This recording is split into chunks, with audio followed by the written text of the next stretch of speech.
if you're new. So today I'm gonna be reviewing this bomb wig from AliExpress Iseehair and showing you how to sew in an elastic band. Let me just save you guys some time. This is like one of my favorite wigs I have gotten this year. This thing is fire. We have run into some obstacles, but we'll get into that a little bit later. And she is fire. So let me just give you guys the hair details first. This is a 26-inch, 150% density, 13 by 6 lace wig. It came in this cute little black and gold box. Inside was the wig and a wig cap. Cap construction was very nice. It came with a comb on the side, comb on the other side, a comb in the middle, a comb in the back, adjustable straps in the back with the good hooks. It did not come with an elastic band already sewn in, but in this video I'm going to be showing you how to sew in one for yourself. The hairline was actually very nice. It did come pre-plucked, which I really liked, and it was like enough pre-plucked. I would not have to go in and pluck anymore. I styled this unit on the mannequin head. It was extremely easy to style. I didn't have to do much. After the styling, I'll show you how to sew in an elastic band.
I've just finished styling this unit. I didn't do much. I can honestly say this is like my #1 or #2 favorite wig that I've gotten this year.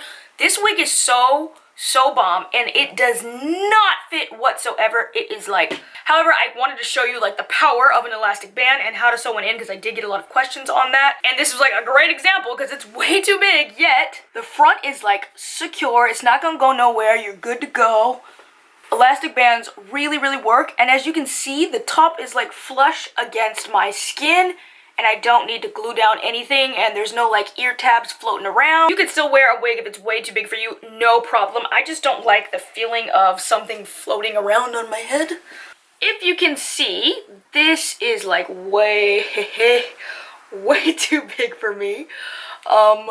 There is a lot of space back here. I have not installed any baby hairs yet, so I'm gonna go ahead and do that. I just wanted to see what the hairline looked like by itself.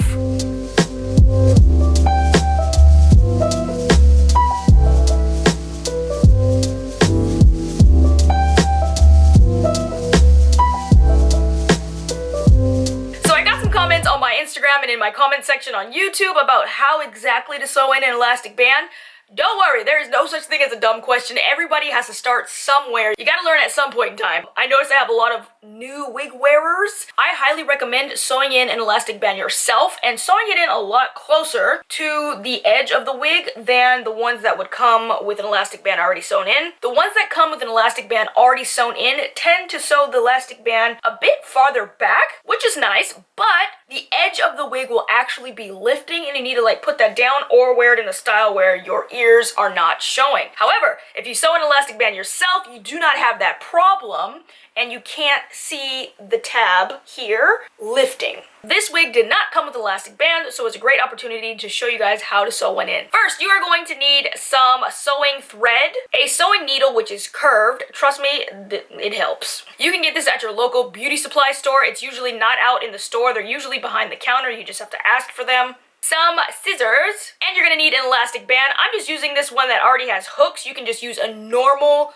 piece of elastic band that you can get in the craft section at Walmart, Target, anywhere. Make sure that you measure the band from ear tab to ear tab around your head. I find that I need to make this a little bit shorter than what I always think because one, these elastic bands tend to stretch over time and it's gonna get bigger, so you don't want a loose elastic band.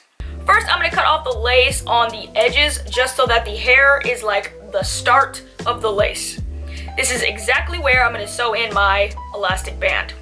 Basically, you just place the elastic band inside of the wig, kind of at a curve, and right at the edge, that's where I like to have mine, you're going to sew that in. Thread your needle just as you would any kind of needle. I like to do this little knot here at the end. I wrap the thread around 2 of my fingers and then I loop it through. I try and pull it as close as I can to the edge so that I get as much thread as I possibly can. Don't like to be wasteful. And that is how I thread my needle. Now, for the sewing, you just go in and you're going to put the thread over the needle and then pull. This will ensure that you're not just going in and out, actually lasts a lot longer.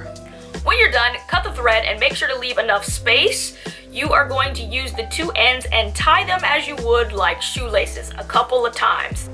I like to tie mine at least 3 times so the knot is big enough and it doesn't slip through. After that, you're just gonna do the other side. And this is how it should look. So that is how you sew in an elastic band, really, really close to the hairline so that it is not showing. Now, back to this wig. As I mentioned, this wig is way, way too big for me. However, it is one of my favorite wigs and I absolutely have to work with this company again. I highly, highly recommend this wig. It is beautiful. It is 26 inches, yet the hair quality is beautiful all the way down. When companies tend to have longer units, what they do is they'll put in like shorter strands of hair all throughout the wig. It's horrible, it gets really bulky at the top, but this one is really high quality. There is like long pieces of hair all the way to the bottom. The hair is very, very full all the way to the bottom. Also, this hair quality is just off the chain. Like, oh, did I just say off the chain? Oh my god, look at this. I put nothing in it, by the way. I didn't even put any argan oil. Absolutely no tangles, nothing. It feels really, really luxurious. I have a couple of trips coming up in the future. I won't say anything yet, but I want to make sure that I bring the best wig that I possibly can. And honestly, this is like #1 contender right now. This wig I really want to bring with me on my trip, but definitely in a smaller cap size. Now, even though this wig is too big, keep in mind, 1, I have the peanuttiest peanut head in the world. My head is really small. #2, I didn't get a small cap size. And #3, you can choose the size of your wig, no problem. There's usually like some kind of measurements on the website as well. You can actually measure the circumference of your head if you wanted to. All right, so that is it, you guys. If you have any questions, be sure to leave a comment down below. I will definitely get back to you. Highly recommend this wig. If you like this video, be sure to give it a thumbs up, like, and subscribe so I can make more videos. And yeah, I will see you guys next time.